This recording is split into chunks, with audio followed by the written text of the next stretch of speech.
사랑하는 여러분, 이제 2023년 한 해가 몇 시간 남지 않았습니다.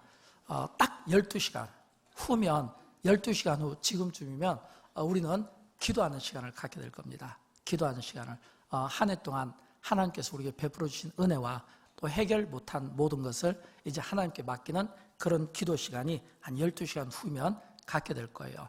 이렇게 이제 한 해가 이렇게 마감되면 담임 목사 입장에서는 많은 결산과 마무리가 필요합니다.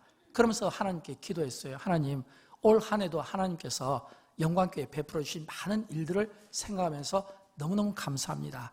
그래서 이 감사를 여러분과 좀 나누고 싶은데 보니까 올해 1월 달부터 12월 달 어제까지, 어제도 이렇게 막 또 이웃교회 또 이렇게 교회 이제 또 이렇게 공사비를 또 저희가 대납하기도 하고 또 많은 병자분들의 또 병원비도 또 되기도 하고 또 어려운 분들의 또 이렇게 이불이라든지 또 필요한 복지도 또 도와드리도록 하고 어제까지 계속해서 교회는 일을 했거든요. 그래서 이걸 제가 일일이 하나하나 소개를 하려고 보니까 시간이 많이 부족할 것 같아요. 제가 이렇게 A4 용지를 보니까 2장 반 정도 되더라고요. 정말 하나님께서 너무너무 많은 일들을 영광교회를 통해 하게 되었어요. 근데 가만히 보니까 우리 방송부에서 우리 목사님이 유튜브를 참 잘 만들었어요. 어떻게 만들었냐면 올 한 해 동안 있었던 이 감사를 쭉 이렇게 소개를 했는데 그 영상을 오늘 저녁에 오셔서 대답을 안 하시네요. 오셔서 반응이 좀 있으면 좋은데 예. 오늘 저녁에 꼭 오셔서 그 영상을 보시면 이런 생각이 들을 것 같아요. 수고했다. 고생 많았다. 참 잘했다. 이런 생각이 들 것 같아요. 그래서 제가 이런 생각을 해봤습니다. 올 한 해에 많은 이런 영광교회 한 일들을 생각하면서 하나님 앞에 감사하는 마음도 있었지만 제가 저 자신에게 이렇게 좀 하고 싶어요. 수고했다. 왕 목사 수고했다. 왕재호 목사 수고했다. 이거 여러분에게도 마찬가지예요. 여러분 한 분 한 분이 장로님, 권사님, 집사님의 다 내 이름을 대면서 내가 나한테 참 수고했다. 또 옆 사람을 보면서 수고하셨습니다. 또 당신이 있기에 영광교회가 아름다운 교회입니다. 다 외우셨죠? 해보겠습니다. 자, 먼저 자기 자신에 대해서 수고했다 한번 이야기해 보십시오. 참 수고했다. 그래도 안 하시는 분 계시네요. 옆 사람에게 한번 이야기해 보시겠습니까? 수고하셨습니다. 안 하시는 분이 계시네요. 예, 수고하셨습니다. 당신이 있기에 영광교회가 아름다운 교회입니다. 당신이 있기에 한번 해보세요. 당신이 있기에 영광교회가 아름다운 교회입니다. 예, 정말 한 해 동안 너무너무 수고가 많으셨어요. 너무너무. 근데 여러분 아십니까? 이렇게 많은 수고를 하였는데 지금 우리가 결과를 보니까 감사하고 수고했다. 자신에게도 수고하셨습니다. 당신에게 영광교회가 아름다운 교회입니다. 라고 이렇게 이야기하지만 그러나 이것이 열매가 되기까지, 열매를 맺혀지기까지 결산하기까지는 사실은 교회에서는 짐입니다. 짐이에요. 올 한 해도 또 우리 장로님들이 지난주에 또 이제 결산하고 또 예산을 짰거든요. 예산을 보면 앞으로 지출해야 될 많은 지출과 또 이제 수입을 생각하면 사실 이게 짐이에요. 근데 짐은 짐인데 제 안에 이런 생각이 들어요. 우리가 주를 위해 일하는 이 짐은 어떤 짐이냐면 영어를 좀 쏘겠습니다. 해피 버든. 행복한 짐입니다. 행복한 짐이에요. 우리가 주를 위해서 하는 이 짐들은 사실은 행복한 짐이에요. 그러나 또 동시에 우리가 대조적으로 모든 짐이 다 행복할 수는 없다고 생각합니다. 모든 짐이. 왜냐하면 우리가 행복한 짐도 있지만 그러나 또 우리 인생 개개인을 놓고 보면 가정적으로 또 어떤 건강이나 물질, 자녀 문제 또는 내가 속해 있는 어떤 조직이나 공동체에서 보면 짐은 또 내가 지고 있는 이 짐이 때로는 좀 힘든 짐이 될 수도 있어요. 어쩌면 해결받지 못할지도 모르는 이런 어떤 염려가 생기는 이런 짐들도 우리에게 있을 수 있다라고 하는 겁니다. 근데 사실은 염려하는 분들을 향해서 또 제가 이런 생각을 한번 해봤어요. 왜 저분들이 염려할까? 왜 저분들이 걱정할까? 라고 할 때 염려하는 사람들의 특징이 있어요. 그걸 뭐냐면 내가 짊어지려고 하니까 그래요. 내가 짊어질 필요가 없어요. 왜냐하면 나의 짐을 내가 짊어지지만 옆 사람과 나눌 수 있잖아요. 우리가 이걸 뭐라고 합니까? 나눔이라고 이야기하잖아요. 또 자문을 구할 수 있잖아요. 이걸 뭐라고 합니까? 소통이라고 이야기하잖아요. 그러니까 내가 짊어지려고 하면 힘들어요. 그런데 이걸 우리가 옆 사람과 가족과 또는 공동체 속에서 구역에서 나눔이 필요하고 또 이게 소통이 또 필요하고 이런 나눔과 이런 소통이 있잖아요. 이게 진짜 아름다운 그런 주님이 보고 싶어하는 모습 아닙니까? 근데 여전히 그럼에도 불구하고 우리는 또 염려합니다. 또 걱정하는 거예요. 이게 우리의 어떤 의미로 보면 연약함이에요. 저는 그런 분들이 없기를 바라지만 혹시라도 여전히 내가 짊어지려고 하고 내가 해결하려고 하고 그래서 고민하는 분들이 계시다면 저는 오늘 이 말씀을 통해 다시 한번 우리의 생각에 변화가 있었으면 좋겠어요. 왜냐하면 오늘 본문 시편 55편은 우리에게 이렇게 말씀하고 있거든요. 우리 같이 한번 읽어보도록 할까요? 내 짐을 여호와께 맡기라. 아멘. 내 짐을 여호와께 맡기라. 이 말은 뭐냐면 우리의 짐을 내가 짊어지려고 하면 너무 힘들어요. 버겁다 이거예요. 근데 성경은 우리에게 하나님께 맡기라 그랬거든요. 그럼 맡기면 어떻게 될까요? 내가 짊어지면 힘들지만 그 짐을 여호와께 맡기면 내 짐이 가벼워지지 않겠습니까? 내 걸음이 가벼워지지 않겠는가라고 하는 거예요. 근데 우리는 많은 경우 이 짐을 여전히 내가 짊어져야 된다는 이런 부담감이 있어요. 여러분 이건 거룩한 부담감이 아니에요. 좀 더 지혜로웠으면 좋겠어요. 왜냐하면 모든 인생은 다 짐이 있습니다. 여러분 인생 가운데 짐이 없는 인생이 있나요? 우리가 잘 아는 알베르 까미의 시지프스 신화 여러분 아시잖아요. 많이 들었던 이야기인데 이 시지프스 신화에 보면 시지프스가 이 신들의 저주를 받아가지고 그 벌로 산 꼭대기에 산 아래에서 돌을 옮기는 그런 벌을 받게 됩니다. 근데 산 아래에서 돌을 굴려서 힘들게 산 꼭대기에 올리면 그 돌이 거기에서 세워집니까? 올리면 쌓으려고 하면 또 와르르 무너지고 올리고 쌓으려고 하면 또 와르르 무너지고 그래서 그 시지프스 그 신화에서 인생에 대해서 우리에게 어떤 교훈을 주냐면 인생은 곧 짐이다라고 하는 겁니다.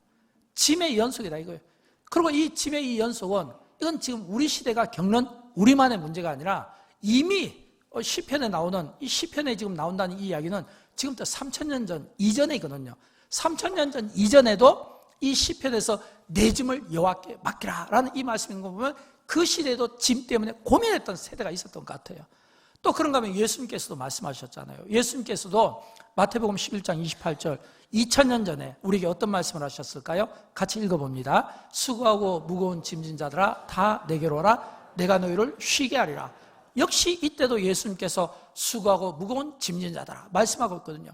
이 말은 예수님 당시에도 주님이 보신 그들 가운데 인생의 수고와 짐을 진 자들이 힘들어하는 모습을 보고 있다는 거예요. 여러분 우리에게도 이런 짐들이 있지 않을까요? 과거에도 있었고 구약시대에도 신약시대에도 있었던 것처럼 우리에게도 이런 짐들이 있습니다.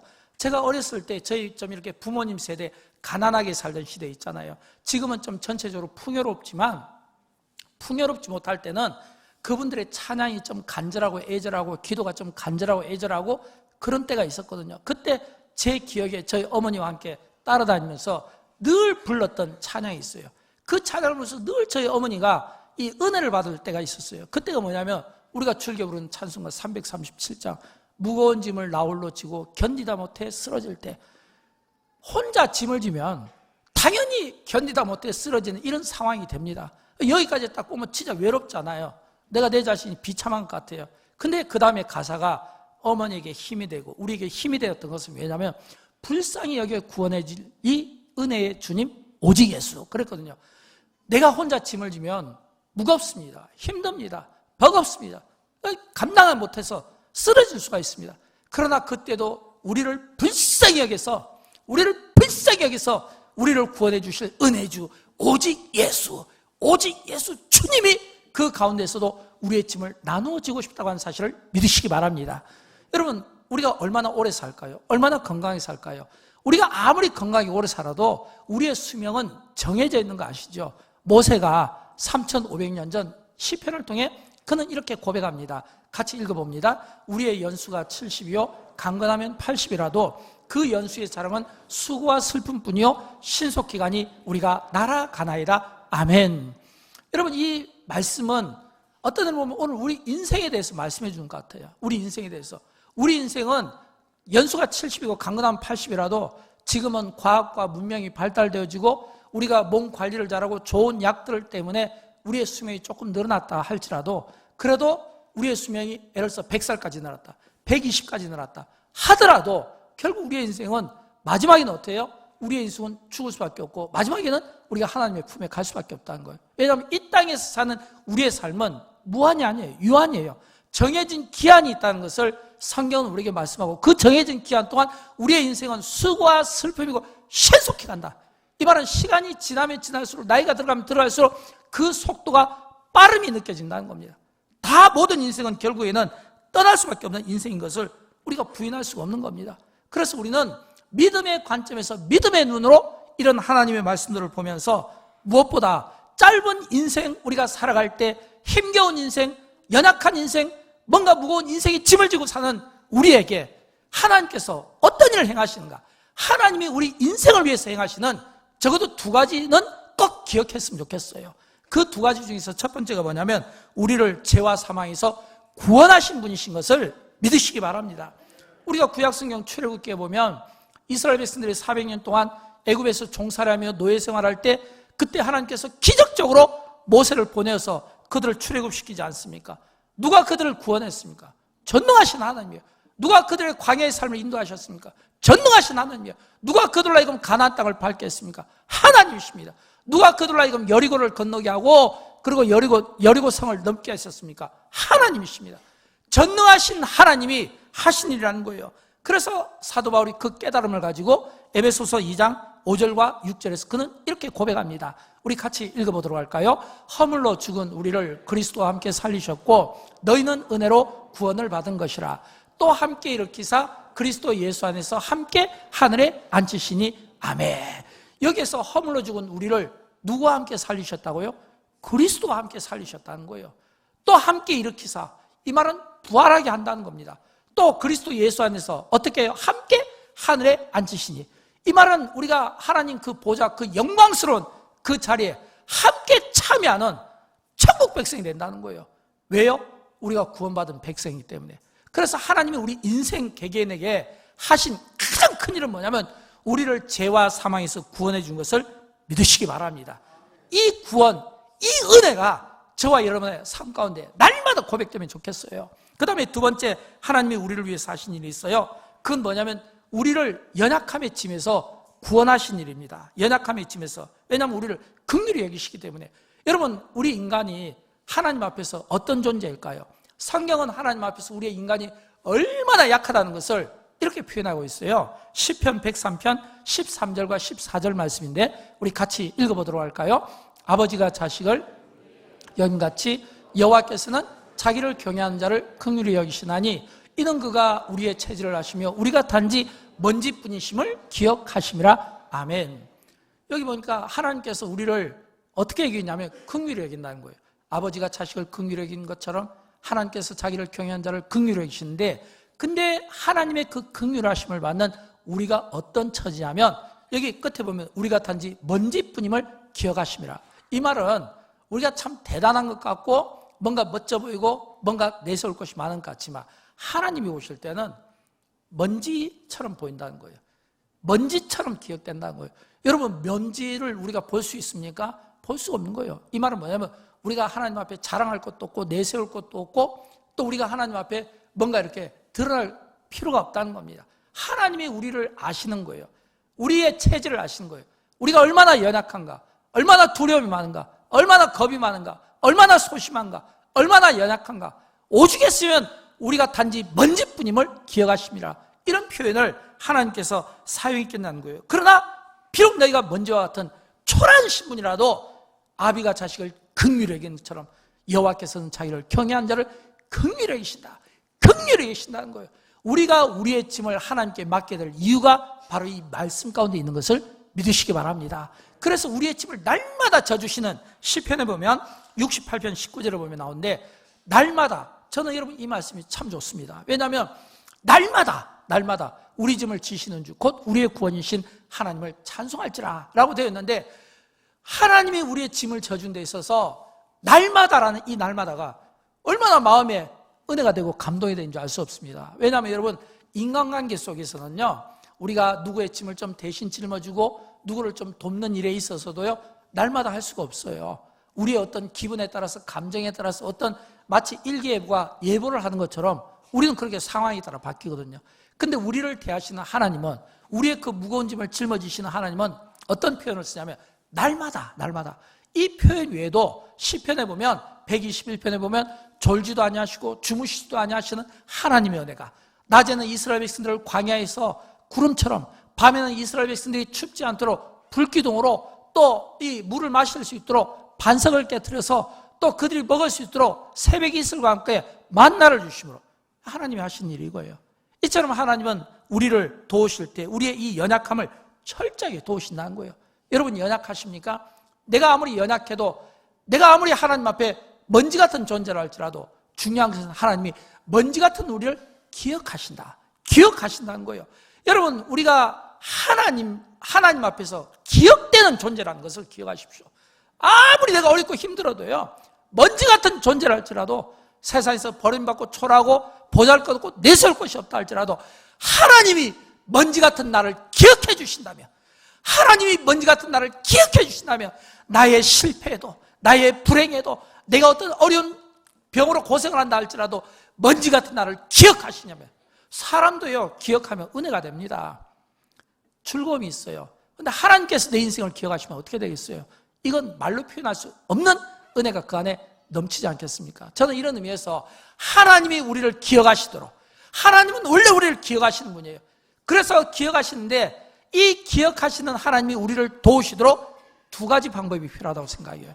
그건 뭐냐면, 하나님께서 우리의 짐을 맡아주실 때, 우리가 하나님께 우리의 짐을 맡길 때 어떤 태도가 필요하냐면 두 가지인데, 첫째는 기도입니다. 저는 이 기도가 굉장히 중요하다고 생각해요. 여러분, 이 시편 55편은 우리가 한 절을 읽었지만 이 앞뒤 전후 이 상황을 보면 다윗이 원수들에게 쫓기는 상황에서 기록한 시입니다. 근데 여러분 아시는 바와 같이 이 다윗은 그의 인생 가운데 쫓기는 일이 참 많았어요. 뭐 사울왕에도 쫓기고, 나중에 이방인들에게도 쫓기고, 나중에는 자식에게 쫓기고, 어떤 의미로 보면 쫓겨다니는, 도망다니는 그런 인생이었잖아요. 여러분, 쫓긴다는 이 의미는 얼마나 힘든 상황인지 몰라요. 왜냐하면 다윗이 쫓긴다는 이 표현 속에는 그 안에 두려움이 있지 않겠습니까? 그 안에 어떤 불편함이 있지 않겠습니까? 어떤 고민, 고뇌가 있지 않겠습니까? 쫓기는 사람은요, 쫓아오는 사람이 없어도 자다가 갑자기 사울이 막 떠오르며, 사울의 목소리만 들으면, 막 사울의 얼굴만 보이면요, 겁이 나는 거예요. 이게 쫓기는 사람들의 특징이에요.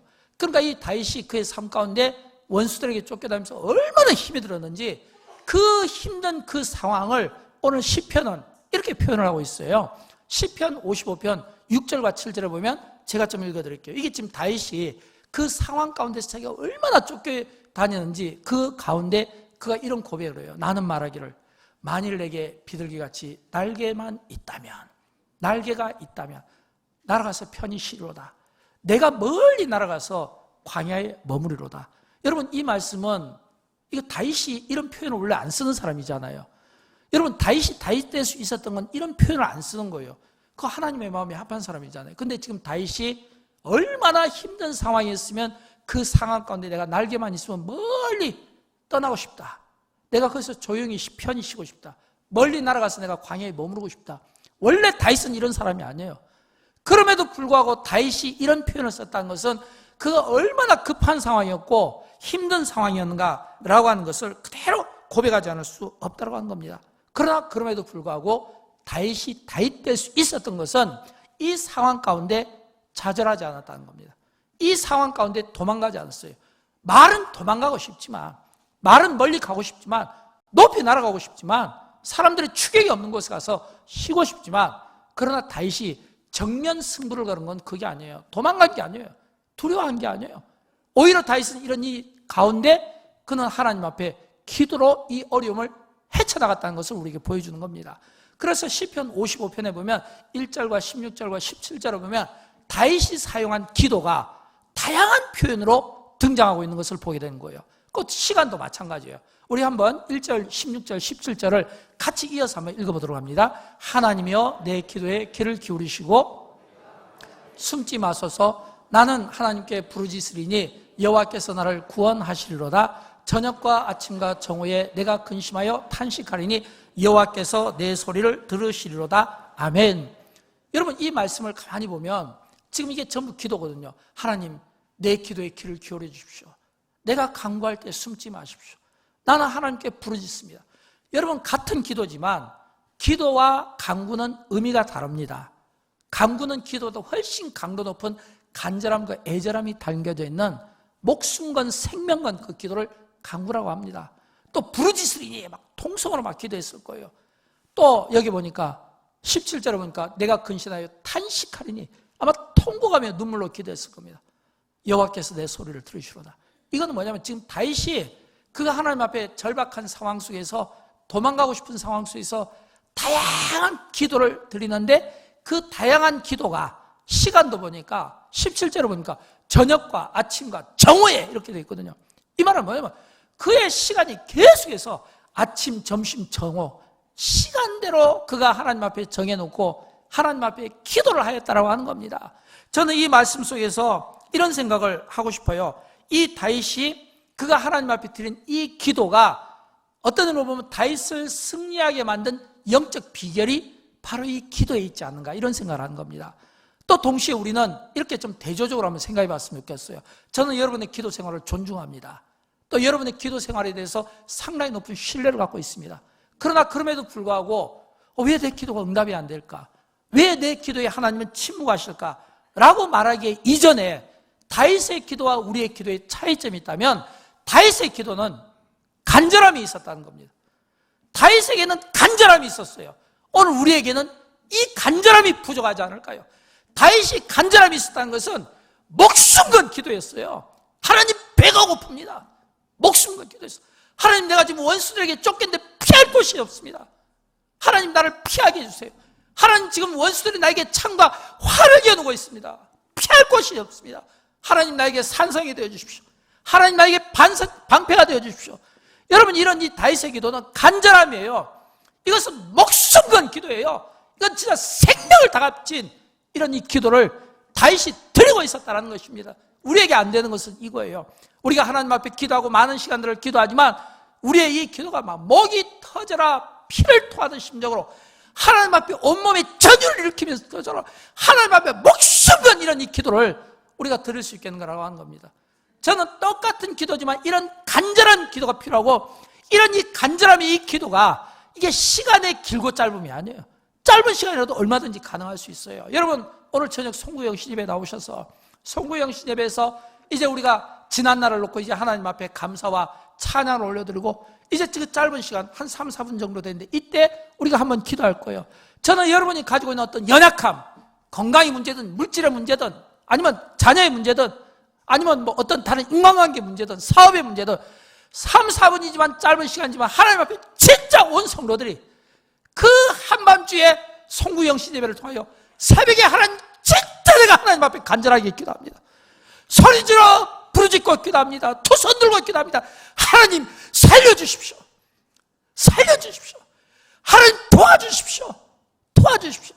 이런 하나님 앞에 이런 간절한 이 기도가 하나님 앞에 온전히 올려드리고 우리의 기도를 하나님께서 기쁜 마음 가운데 받으셔서 이 하나님께 가기 전에 놀라운 하나님의 기적의 역사가 기도의 응답의 역사가 믿음으로 아멘하는 모든 자들에게 있게 되기를 주님의 이름으로 선포합니다.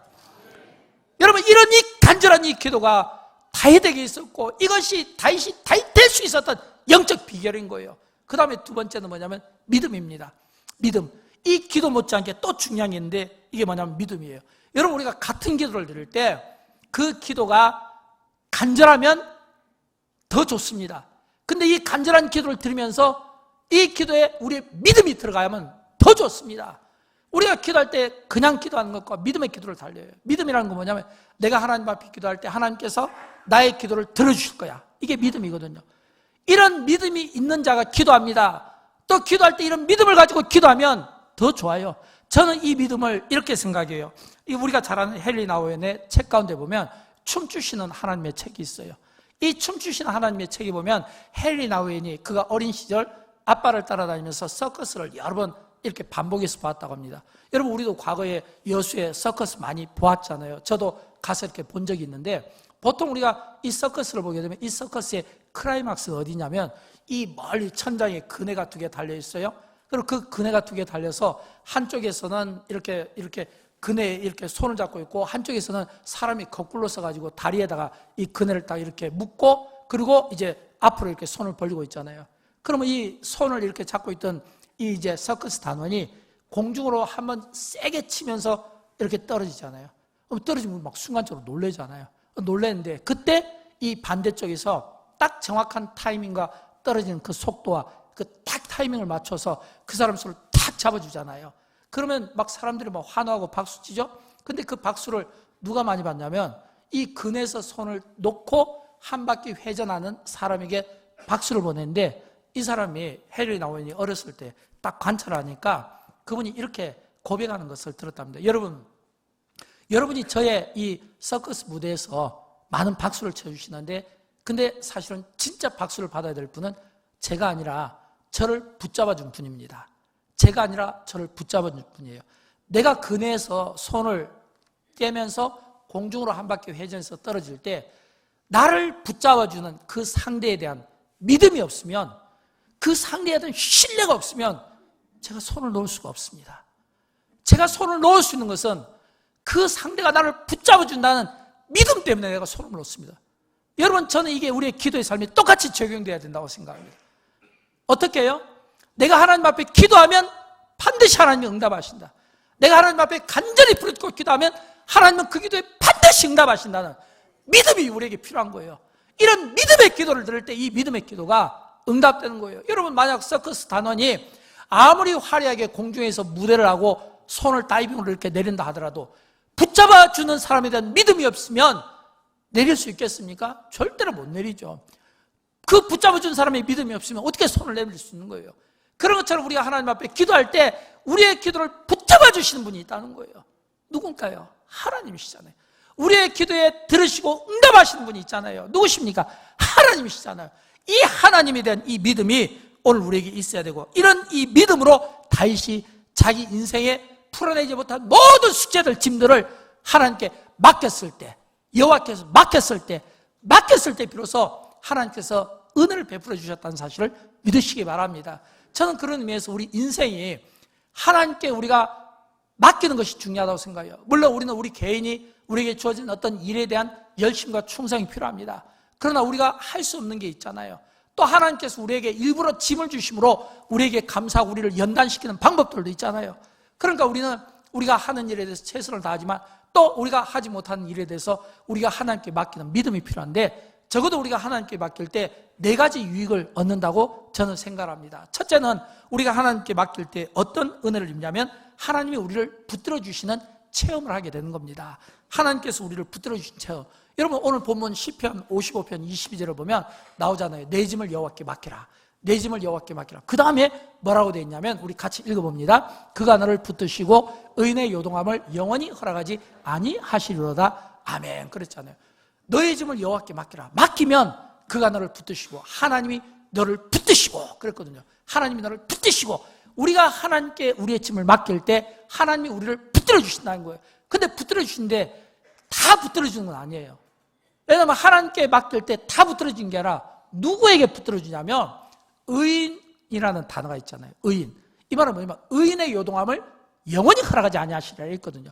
우리가 하나님께 맡길 때 하나님께서 붙들어 주시는데, 그 붙들어 주시는 그가 누구냐면 그들이 누구냐면 그 대상이 의인이라고 하는 사실입니다. 누가 의인일까요? 의인은 예수 믿고 죄와 사망에서 구원받고 하나님의 영광의 보좌에 앉아있는 저와 여러분이 의인인 것을 믿으시기 바랍니다. 예수 그리스도의 피가 우리의 죄를 깨끗하게 씻고 예수 그리스도의 이름이 우리의 삶 가운데 능력 있게 쓰임만 나는 것을 믿는 우리가 바로 의인이라고 하는 사실을 믿으시기 바랍니다. 여러분, 어떤 짐이 있습니까? 병이 있습니까? 아니면 물질의 짐입니까? 아니면 진로에 대한 짐이 있습니까? 아니면 가족이나 자녀에 대한 짐이 있습니까? 아니면 어떤 관계의 짐이 있습니까? 내가 이 짐을 생각하면 힘들어요. 내가 짊어지려고 하면 힘듭니다. 힘들 수밖에 없어요.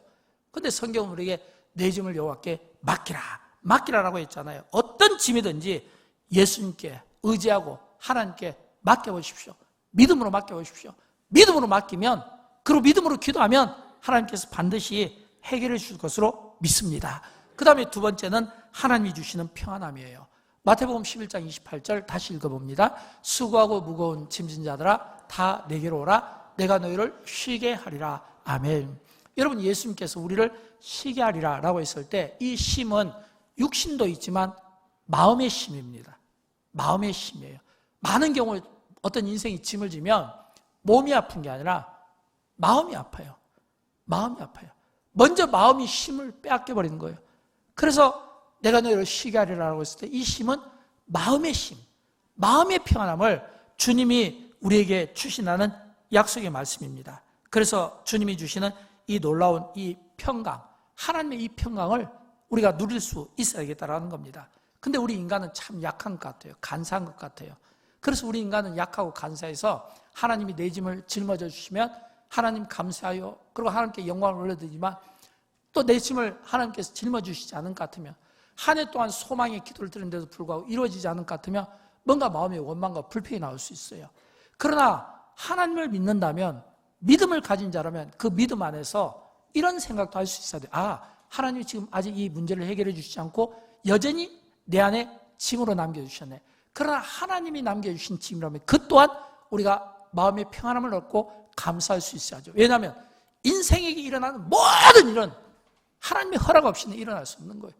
여러분, 우리에게 일어나는 모든 일은 하다못해 참새 한 마리까지도, 들에 피는 하나의 이 작은 나무까지도, 이 생명, 이 풀까지도 하나님의 허락 없이는 안 되는 일이에요.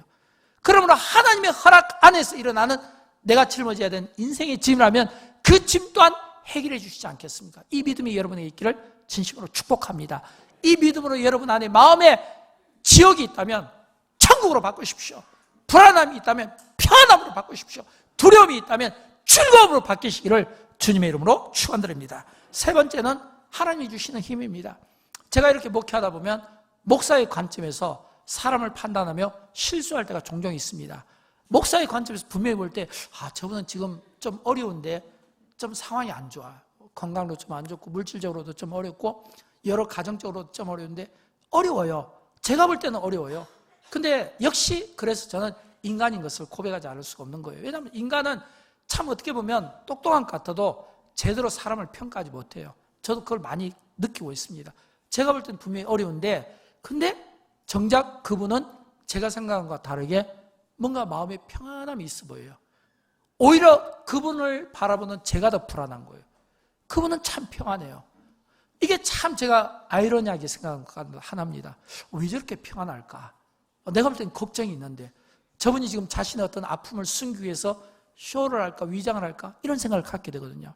그런데 그분이 평안한 것은 왜 그러냐면 하나님이 주시는 힘 때문인 것을 깨닫게 되는 겁니다.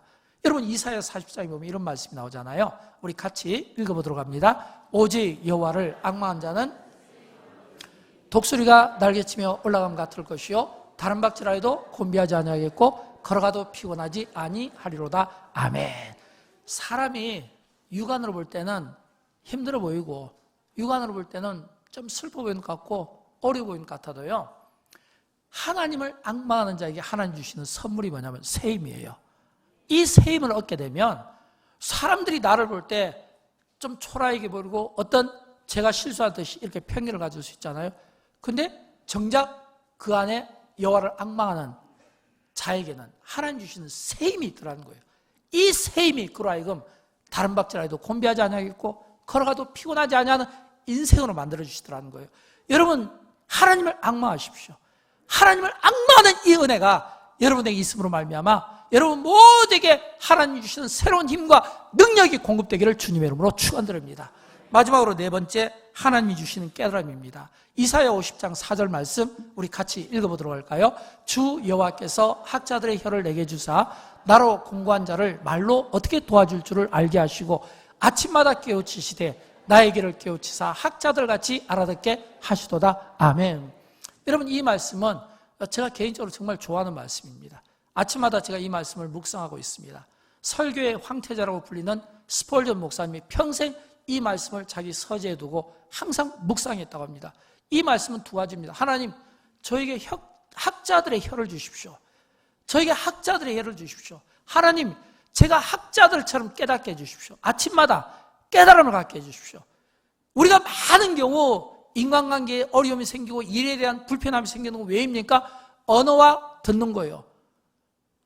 말을 할 때 우리의 언어가 상대방에게 오해를 심어줄 수 있고 상대방에게 상처를 줄 수 있어요. 또 우리가 들을 때 잘못 들으면 오해할 수 있는 거예요. 우리에게도 똑같은 이런 기도가 필요합니다. 하나님, 내게 학자들의 혀를 주셔서 나로 하여금 나의 말로 다른 어떤 사람들을 도와줄 수 있도록 해주십시오. 나에게 이런 학자의 혀를 주십시오. 하나님, 내가 아침마다 깨닫게 해주십시오. 나의 길을 깨우치셔서 학자같이 알아듣게 해주십시오. 여러분, 우리가 학자들의 혀를 사용하고 학자들처럼 알아들으면 우리 가운데 무슨 불통이 있겠습니까? 다 소통이 되겠죠. 우리 가운데 불편한 일이 생길 수 없잖아요. 불편한 일이 생기는 것은 말을 제대로 못하고 제대로 못 알아들으니까 그래요. 저는 여기에 계신 우리 영광교회 모든 성도님들은 어린아이부터 노년의 일까지 우리의 언어가 학자들의 언어가 되기를 주님의 이름으로 축원드립니다. 우리의 기가 학자들의 기가 되기를 주님의 이름으로 축원드립니다. 학자들처럼 아침마다 깨닫고 말하는 은혜가 있게 되기를 주님의 이름으로 축원드립니다. 암 투병으로 오랫동안 투병 생활하신 이혜인 수인학께서 그가 투병 가운데 남긴 한 구절을 여러분에게 읽어드리고 말씀을 마치겠습니다. 이분이 이런 말을 남겼어요. 오늘 이 시간은 내 남은 생의 첫날이며 어제 죽어간 어떤 사람이 그토록 살고 싶어 했던 내일임을 새롭게 기억하면서 정신이 번쩍 들었습니다. 오늘 이 시간은 내 남은 생의 첫날이며 어제 죽어간 어떤 사람이 그토록 살고 싶어 했던 내일임을 새롭게 기억하면서 정신이 번쩍 들었습니다. 여러분, 이 이혜인 수녀가 우리에게 들려주고 싶은 말씀은 뭘까요? 오늘이 너무너무 중요하다는 겁니다. 오늘이 너무너무 소중하다는 거예요. 오늘이 우리의 인생 가운데 얼마나 중요한 일인가라고 하는 것을 우리에게 일깨워주고 있습니다. 우리는 많은 경우 내일을 이야기하고 미래를 이야기합니다. 내일도 미래도 중요하지만 더 중요한 것은 오늘 우리에게 주어진 이 한날, 오늘 우리에게 주어진 이 하루가 얼마나 소중한가. 이 하루가 어떤 사람에게는 그처럼 살고 싶었지만 살지 못했던 그 내일이 오늘 우리가 살아가고 있다는 거예요. 여러분, 정신이 번쩍 들지 않습니까? 오늘 우리가 살아가는 이 하루가 얼마나 소중한가. 이 오늘의 이 소중한 한날의 이 소중함을 항상 기억하며 살았으면 좋겠어요. 그럴 때 우리는 인생을 낭비하지 않게 됩니다. 그럴 때 우리는 그 하루하루 우리의 인생을 소중하게 살아가는 지혜를 배우게 되는 겁니다. 오늘이 중요한 거예요. 한날이 중요한 것을 말씀드리고 있어요. 저는 여러분, 아직도 혹시 여러분 가운데 해결받지 못한 문제가 있습니까? 아직도 여전히 여러분 전전긍긍하면서 고민하는 문제가 있습니까? 오늘 저녁 송구영 신임에 나와서 우리가 합심과 결단의 기도를 드림으로 오늘 이 하루가 가기 전에, 오늘 이 소중한 하루 동안에 여러분의 모든 해결하지 못했던 문제들이 해결안 받고 풀어지는 은혜가 있기를 주님의 이름으로 축원드립니다. 만약 풀어지지 못한다면 그 또한 하나님께서 나에게 그 오늘을 통해서 깨달음을 주셔서 오늘 나에게 주신 이 연단이 또 하나님께서 특별한 은혜를 베푸시기 위한 연단이고 수고고 짐이라는 이 깨달음을 우리가 얻음으로써 하나님 앞에 오늘 감사할 수 있기를 또한 주님의 이름으로 축원드립니다. 우리 다 함께 일어나실까요? 함께 일어나서 함께 찬양하도록 하겠습니다. 조금 시간이 지났지만 우리 찬양 한 번만 하고 마치도록 할게요. 거친 길 위를 걸어갈 때도 제가 이 찬양을 택한 것은 이 찬양의 전체적인 그 내용 가운데 보면 하나님께서 우리를 아신다는 겁니다. 여러분, 하나님은 우리를 아십니다. 내가 내 인생을 모를 때가 있거든요. 근데 하나님은 아세요. 내 부모가 나를 모를 때가 있거든요. 근데 하나님은 아세요. 하나님은 우리를 다 아세요. 우리의 체질을 아시고 머리카락까지 아시는 하나님이십니다. 그분 앞에 오늘 이 찬양의 가사가 잔잔하게 고백되어졌으면 좋겠어요. 함께 찬양하도록 할까요?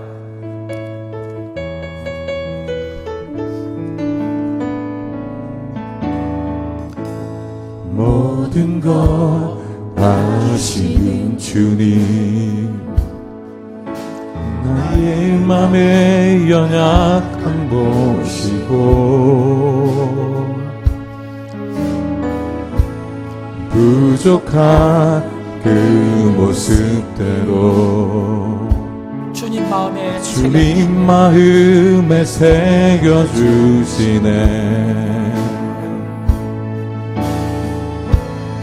주님께 도로한 마음 하나하나 헤아려 주시니 그 마음 그 아픔들을 손으로 품어주시네. 주님 손으로 품어주시네. 거친 길 위를 걸어갈 때도 험한 산이 앞을 막아도 빛 되신 주님의 두 손이 나를 붙드네. 주의 마음이 닿은 내 삶에 점의 슬픔을 씻으시는 주님을 찬양, 주 이름을 찬양하네.